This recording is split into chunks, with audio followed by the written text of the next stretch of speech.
Esta noche en Mesa Cuadrada analizaremos los temas más relevantes de la agenda internacional. La visita del Papa Francisco a Cuba y Estados Unidos, países que restablecieron sus relaciones diplomáticas con la intermediación del jefe del Estado Vaticano. El histórico acuerdo entre el gobierno de Colombia y la guerrilla de las FARC, que abre el camino a la paz tras un conflicto que ha dejado 220,000 muertos en medio siglo. Y la segunda oportunidad que los griegos le dieron al líder de la izquierda, Alexis Tsipras, en medio de una crisis económica y tras su renuncia apenas en julio pasado. Para comprender estos acontecimientos, nos vamos a conectar con el doctor en Cooperación Internacional, Adolfo Laborde. Quédese con nosotros.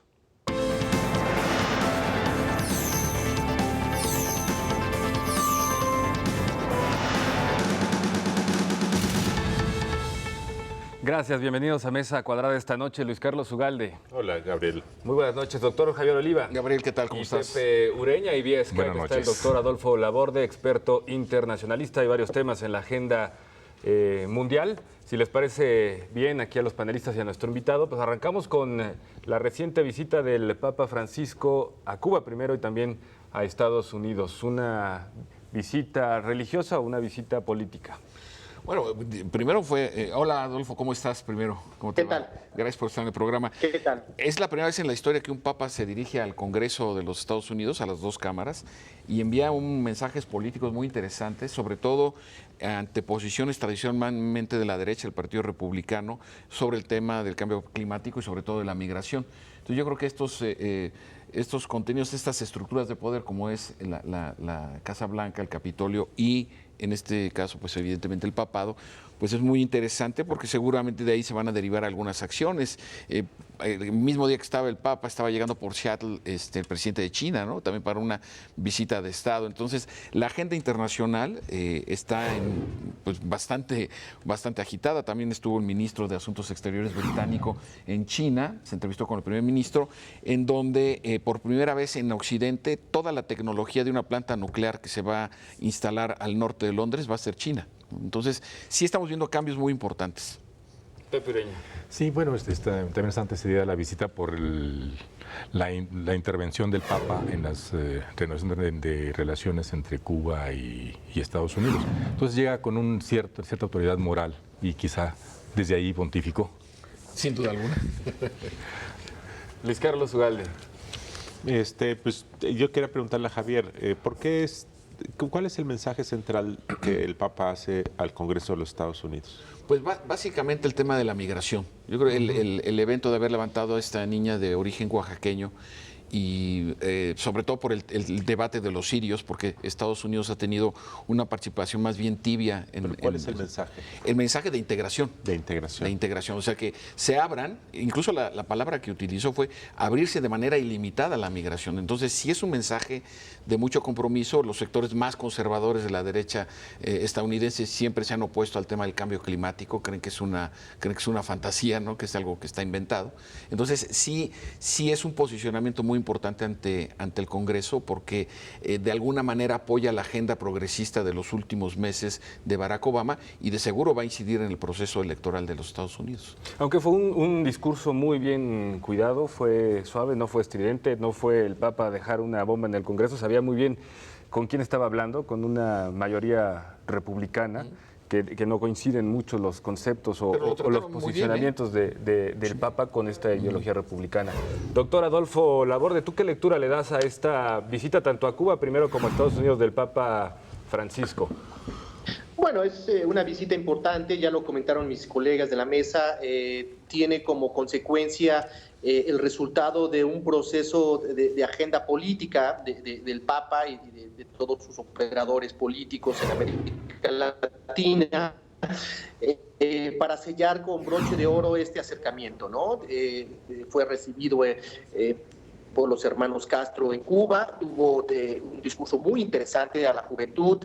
Yo me quedo con el mensaje que envía a todos, creyentes no creyentes, en el tema de la esperanza. Y eso habla mucho de una posición muy clara de él sobre lo que está pasando en Cuba, la apertura, y por supuesto se reconoce el puente y el parteaguas que puede dar para los próximos años en la relación bilateral entre Cuba y Estados Unidos. En el tema de Estados Unidos, también ya lo comentaron, hay un mensaje claro, él se pone en el medio como un protagonista, como un migrante, como un extranjero, y él habla de esa sensibilidad que debería de llegar a todos los rincones de los Estados Unidos. Y por ahí también está el tema coyuntural de lo que está pasando en el mundo con el tema de las crisis humanitarias, porque son varias crisis humanitarias en Medio Oriente, en Europa específicamente, y en los conflictos regionales. Pero también la agenda la marca los encuentros, ¿no? Es decir, con el presidente Raúl Castro, el encuentro con Fidel, en Estados Unidos con el presidente Obama, con el Congreso, y el fin de semana con Naciones Unidas. Sí, bueno, hay que ver también que a menos de 24 horas de que el Papa había abandonado Cuba, el presidente Raúl Castro es el testigo del apretón de manos entre el presidente Santos y el líder Timoshenko de las Fuerzas Armadas Revolucionarias de Colombia. Me parece que la visita del Papa no solamente obedece a este puente Washington-La Habana, sino también tiene que ver directamente con el tema de los acuerdos de pacificación en Colombia. Aquí lo que me llama también la atención de esta visita papal es que él se asume como argentino, también como inmigrante, ¿no? Es decir, él es un inmigrante, habla con Barack Obama también en su calidad de inmigrante. Entonces, por eso el tema, cuando lo plantea en el Congreso, se refiere a esta sociedad estadounidense donde siempre ha estado abierta a los migrantes, en un tema muy sensible, sobre todo donde la participación de Donald Trump en el proceso interno de la carrera por la candidatura republicana, pues ha generado tantas reacciones. Por eso hay que ponerle mucha atención, me parece, en términos políticos, de política internacional, quiero decir, a esta participación, a este discurso del Papa en el Congreso de Estados Unidos. Luis Carlos Ugalde, habla el doctor Oliva de apertura. ¿Tú qué tanta apertura ves en esta visita del Papa cuando llega a Cuba y no se reúne con la disidencia, sino únicamente con el régimen? Pues es una cuestión de diplomacia, de reglas, de hacer factible lo posible. Yo supongo que ha habido mucha audacia del Papa por tratar de generar una relación nueva con Estados Unidos, pero yo supongo también que hay reglas para poder hacer que esas cosas sucedan, y una de ellas es no llegar a mover mucho el avispero. Entonces, yo concedo que eso son parte de las reglas diplomáticas y que está bien, porque hay un bien superior a tutelar, que es el tema de que Cuba se está abriendo a Estados Unidos y viceversa, y yo creo que eso va a tener un impacto más importante en la democracia de Cuba y en su vida política y en su apertura, que el hecho de que se reúna o no se reúna en esta visita con los disidentes. Primero, una apertura en términos de relaciones internacionales con Estados Unidos después de más de 50 años, y tú alcanzas a ver que con el paso del tiempo empezará a haber una apertura en el sistema político, en el término de democracia. Ya lo está viendo, el que llegue tecnologías de la información, que llegue Internet, que haya relaciones comerciales con Estados Unidos, inevitablemente va a generar eso. Ya lo está generando, y yo creo que eso es algo positivo. Para apoyar esto, si me permites rápidamente, nada más recordarle al auditorio que por primera vez desde que es presidente de Cuba va a ir Raúl Castro a hablar a la Asamblea General de la ONU, por ejemplo, ¿no?, en este periodo. Entonces, creo que también es otro dato de un proceso de apertura. Y que en el fondo también el Papa se asume como jefe de Estado, ¿no?, en esta visita. Va prácticamente ligado a ser un líder religioso de una de las religiones más importantes, con un gran número, millones de adeptos en todo el mundo, pero sí posiciona este mensaje de que la Santa Sede y el Vaticano quiere hacer o retomar un papel protagónico en la agenda internacional. Pepe Ureña. Sí, se está recuperando, el Vaticano está recuperando esa posición, la tuvo en la caída del muro de Berlín, lo está haciendo en este momento. El asunto es que no sé si, me parece que se quedó tibio en el caso de Cuba, específicamente no invocó la democracia. Quizá ahí sí le faltó ejercer esa autoridad moral y política que tiene para influir con mayor rapidez en Cuba. Aunque el proceso de cambio de régimen en Cuba ya lo anunció el propio Raúl Castro, él no se va a presentar para un segundo periodo de 5 años, y entonces ahí es donde yo creo que pueden dar unas expectativas mucho más de fondo. para la participación de otros grupos o de otras élites dentro de la propia Cuba y contando con el regreso de muchos cubanos, sobre todo que viven en Florida, y el tema de la reclamación de inversiones, etcétera. Yo creo que los próximos meses, de acuerdo a lo que hoy se está viendo, los acuerdos que se están tomando, sin tratar de vaticinar algo en el corto plazo, sí es inminente el cambio de régimen en Cuba, sin duda alguna. Muy bien, gracias doctor. El Papa Francisco, el gran mediador de este nuevo siglo, principalmente con el restablecimiento de estas relaciones entre Cuba y Estados Unidos, y bueno, llevando al Estado Vaticano a tener un papel protagónico e incidir en la agenda internacional.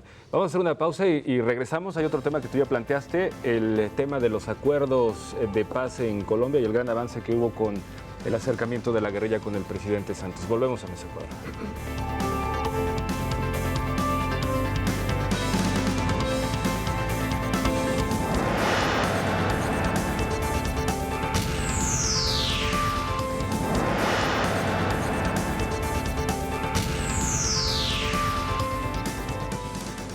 Bueno, pues así como estuvieron congeladas por 50 años las relaciones entre Cuba y Estados Unidos, en Colombia también casi medio siglo un conflicto con la guerrilla que ha cobrado la vida de más de 220,000 personas, pero que en estos últimos días hay avances importantes, doctor Oliva. Sí, bueno, el contexto de las negociaciones de las FARC es muy importante tomar en consideración tres variables. La primera, la desaparición o debilitamiento franco de algunas otras organizaciones terroristas como Euskadi Tasuna, la ETA o el Ejército Republicano Irlandés, que también han prácticamente desaparecido. Eso por un lado. Por el otro, el cambio político democrático en América del Sur, en donde el apoyo de Chávez a la guerrilla colombiana fue muy intenso y también su desaparición física implicó una baja, digamos, en términos de sus refuerzos.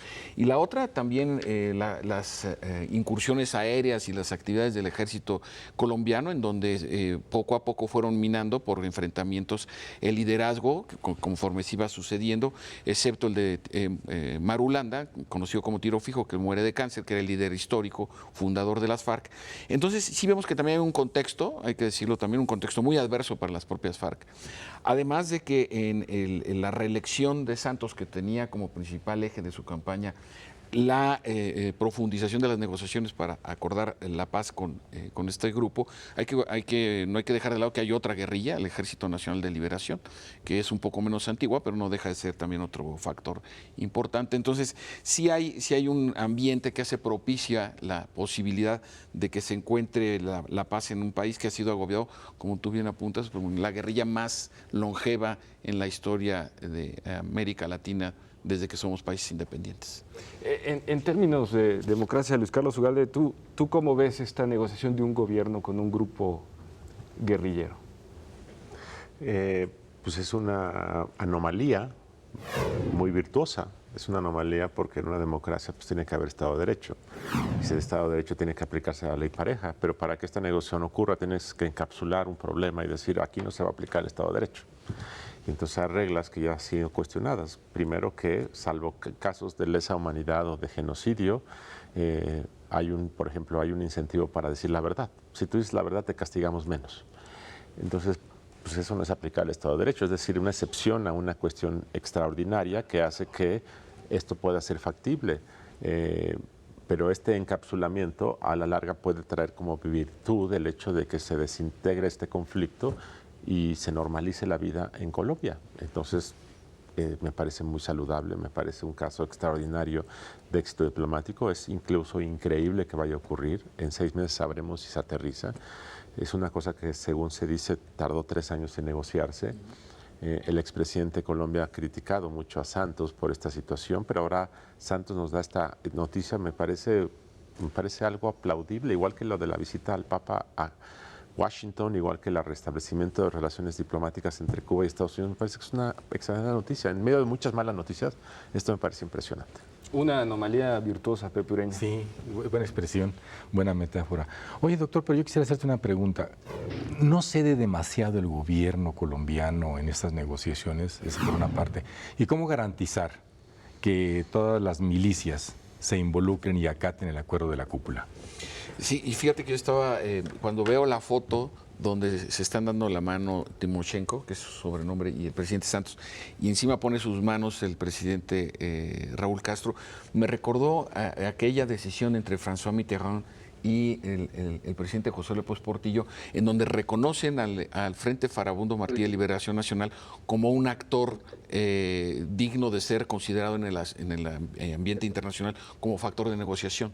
Es decir, como bien apunta Luis Carlos, es muy difícil ver a un presidente democráticamente electo, de una de las democracias más consolidadas de América Latina, pues saludar de mano a alguien que pues ha violado el Estado de Derecho por principio, ¿no? Pero que también esté testimoniado por el último de los líderes, al menos así, autoproclamado comunista. Entonces, sí es, en términos de simbología, sí resulta un poco extraño, por decirlo menos, pero también es una necesidad, ¿no?, de que el Estado de Derecho termine de imponerse, traer a estos grupos que han violentado y en términos literales dinamitado, no pocas instituciones, han masacrado a poblaciones completas. Entonces, el proceso de negociación va a ser difícil, va a ser largo, va a ser muy complejo. Lo importante es que no se rompa al final del día, que en estos 6 meses se logren esos avances y no que haya un repunte nuevamente de estas Fuerzas Armadas Revolucionarias de Colombia, que la información que se dispone pública pues se ha incursionado lamentablemente al área de la producción y exportación de cocaína base, que también ha sido en los últimos años ha sido una de sus principales fuentes de abastecimiento. Entonces es cierto, es una foto muy compleja, pero al final sí es una buena noticia, sin duda alguna. Doctor Adolfo Laborde, ¿se alcanzará por fin la paz en Colombia en 6 meses? ¿Y cuál es el papel, precisamente ya lo ponió sobre la mesa el doctor Javier Oliva, de Cuba en todo este proceso? Bueno, Cuba ha jugado un papel importante, trascendental como mediador, como sede de los procesos de negociación, ha empujado un poco el acercamiento entre ambos actores. Difícilmente yo lo veo difícil que en 6 meses se pueda concluir esto, porque ha habido un altibajo, ha habido un regreso al conflicto, al enfrentamiento, cuando una de las dos posiciones tiene alguna desventaja en el proceso de negociación, se rompe la tregua y hay enfrentamiento. Lo hemos visto en los últimos meses. Sin embargo, hay voluntad, está detrás, por supuesto, el Papa, que de alguna otra manera, con su vocación latinoamericanista, ha empujado también este proceso, y me parece que no los van a dejar solos. Esto yo lo veo solucionar, quizás si hay voluntad y realmente hay una reincorporación a un proceso democrático de Estado de Derecho, como se ha comentado, en no menos de un año. 6 meses lo veo muy alentador, ojalá y sea así, pero también comparto la idea de que es una muy buena noticia, sobre todo en América del Sur, donde no solamente está el problema con la guerrilla, sino también tenemos problemas fronterizos entre Venezuela y Colombia que posiblemente puedan contaminar esto. Doctor Adolfo Laborde, vamos a hacer una pausa en Mesa Cuadrada y regresamos a nuestro último bloque.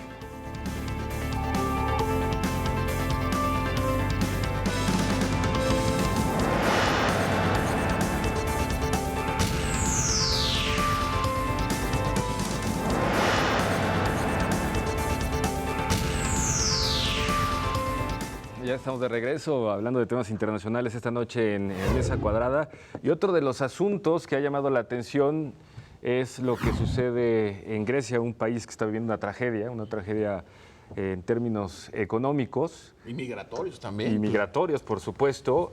Su primer ministro renuncia. Sin embargo, el pueblo griego le vuelve a dar una segunda oportunidad. Alexis Tsipras, líder moral de la izquierda, de Syriza, vuelve a ganar las elecciones. ¿Qué le espera a Grecia en los próximos años?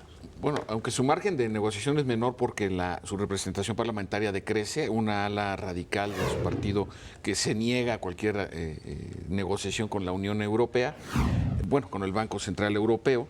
Pero ahora el tema es con qué tantas posibilidades va a poder él continuar el proceso de recuperación política y económica de Grecia, sobre todo porque en algunos ambientes se ha tratado de leer esta victoria de Tsipras como una posibilidad para que otras organizaciones en Europa puedan también dentro de la misma izquierda recuperar espacios que es muy curioso, tiene que ver con el nacionalismo, ¿no? Y cuando la Unión Europea lo que busca es desactivar todas estas propensiones. Las dos guerras mundiales en Europa tuvieron sus orígenes Javier, en un nacionalismo excluyente. ¿Qué significa que Tsipras deja el poder hace algunas semanas y ahora gana su partido el poder otra vez? Yo no lo entiendo. ¿Cómo es? ¿Por qué él renunció entonces? Fue como un poner su cargo a disposición del electorado para demostrarle a la contraparte de la Unión Europea que sí tenía base social lo que él estaba haciendo. Merma, pero sigue ganando. Entonces, quizá él hacia adentro pierde un poco de peso político al interior de Grecia, pero hacia el exterior él gane más fuerza, porque dijo, a ver, yo ya van 2 veces que acudo a las urnas como líder político y refrendo el Pero triunfo. que su partido haya ganado significa que él va a regresar.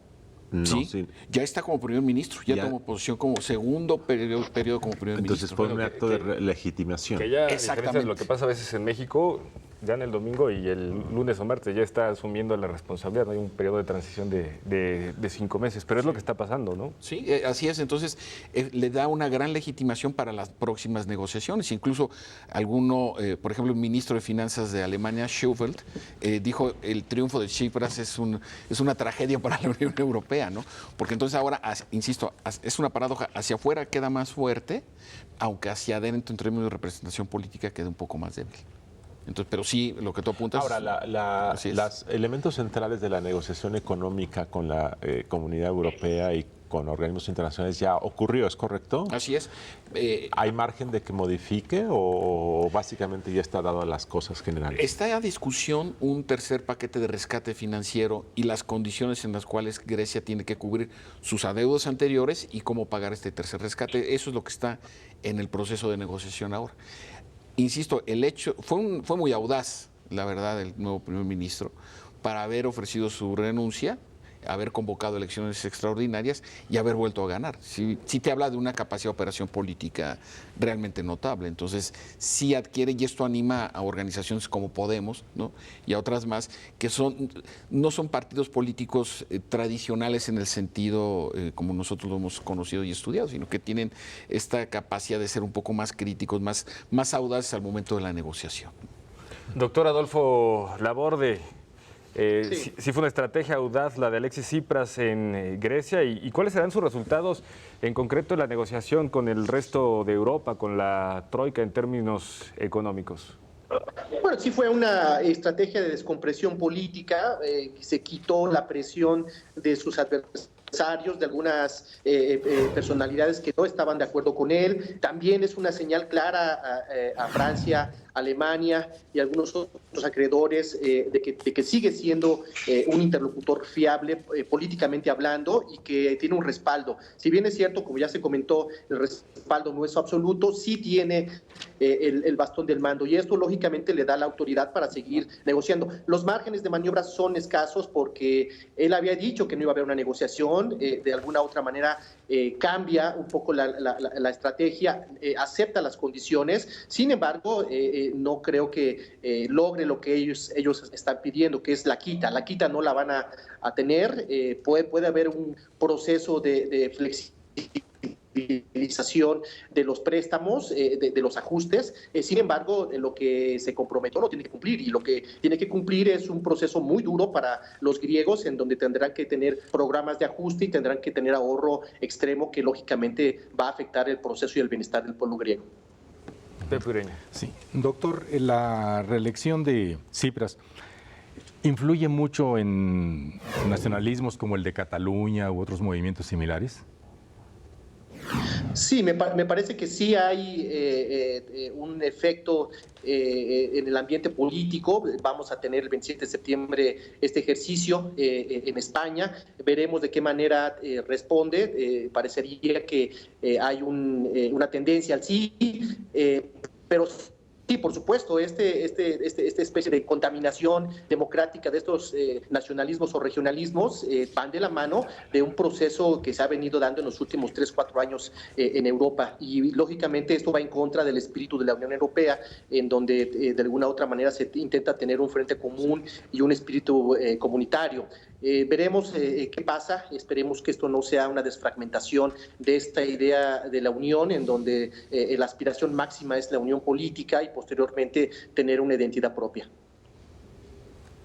Bueno, yo quisiera agregar un tema a la reelección de Tsipras, que es el fenómeno migratorio. Aunque ya lo tratamos en otro programa, también esto le da cierta posición política solvente ante la Unión Europea, porque el segundo país con más inmigrantes ilegales, digamos, dentro de esta oleada de asirios, afganos, eritreos, somalíes, después de Turquía es Grecia. Y hay que recordar que Turquía forma parte de la Organización del Tratado Atlántico Norte, pero no forma parte de la Unión Europea. En cambio, Grecia es miembro de pleno derecho en las dos estructuras multinacionales. Entonces, esto, al ser un gobierno que le da cierta estabilidad en el proceso de negociación económica, también le da un proceso de estabilización en estas oleadas migratorias ilegales, lo cual también, aunque no necesariamente tiene que ver con la negociación del rescate económico de las finanzas griegas, sí tiene que ver con un proceso de estabilización social y político georregional, pues muy importante. Y yo creo que ese aspecto también, Grecia ha gestionado muy bien el ingreso ilegal de estos inmigrantes, pero de alguna manera también, insisto, hay que considerarlo en el proceso de negociación político-económico al cual van a comenzar en unos días. Sí, interesante, sobre todo porque en este contexto Alexis Tsipras se sienta con el resto de los países europeos para llegar a un acuerdo en el reparto de los migrantes que están llegando de África precisamente al continente europeo. Ya casi nos vamos. Si quieres abordar el tema de Cataluña, doctor Adolfo Laborde, también hay elecciones y que de alguna manera van a definir lo que es el futuro o esta insistencia de separación de esta región autónoma, esta comunidad autónoma de España. Bueno, hay un debate al interior de España desde hace algunos meses, años. Esto solamente es el producto de esa inconformidad. Me parece que el tema económico tiene mucho que ver. España se está recuperando de una crisis económica brutal. El 45% de los jóvenes no tiene empleo y esta región no está exenta de esta situación. Por lo tanto, se han generado estos movimientos que de alguna otra parte tienen que reformularse su papel al interior de España, por un lado, como una entidad, como un grupo autónomo con sus propias características, pero también viene el tema y el debate económico, de qué forma ellos pueden estar beneficiados o no perteneciendo a España y a la Unión Europea. También eso tiene que ver con la relación que se tiene que dar en el futuro próximo como parte o no de un sistema comunitario. Es un problema grave porque, repito, esto puede reactivar algunos otros regionalismos o nacionalismos que existen, que son palpables y que el 27 de septiembre lo vamos a tener a prueba. Sí, aquí es muy importante y qué bueno que Adolfo Laborde ya lo apuntó. Hay que matizar. Las elecciones del 27 de septiembre en Cataluña son elecciones autonómicas. No hay ningún referéndum. Lo que pasa es que la Junta por el Sí, está manejándolo de esa manera, pero es falso. Están convergiendo tanto las listas del Partido Popular con su representación en Cataluña, como también del Partido Socialista Obrero Español. La forma en la que Arturo Mas ha estado negociando de alguna manera los procesos políticos, económicos, etcétera, de Cataluña, lo ha llevado a este planteamiento. Ahora, es bien cierto que el hecho de que Cataluña, yo veo muy poco probable una escisión, porque esto llevaría a pensar, por ejemplo, a la Padana, el norte, la Lega Nord en Italia, o pensar en la isla de Cerdeña, en el caso francés, hablar del País Vasco, también el caso de Bélgica, que está dividido entre valones y flamencos. Entonces, la desintegración de hablemos del país de Escocia, en el caso del Reino Unido. Entonces, sí es posible que un proceso como esto sí ponga en entredicho a la capacidad de gestión de la Unión Europea. Y yo creo que hay más un tema de corrupción y de manejo de fondos de manera ilegal en este asunto que de verdad un proceso de generación autonómico en el caso de Cataluña. Muy bien, doctor Javier Oliva, pues muchas gracias. Doctor Adolfo Laborde, gracias por estar conectado esta noche con Mesa Cuadrada. Ya nos vamos, Luis Carlos. Gracias. Nos vemos la próxima semana. Pepe Ureña. Buenas noches. Quédense con la programación de Televisión Educativa. Muy buenas noches.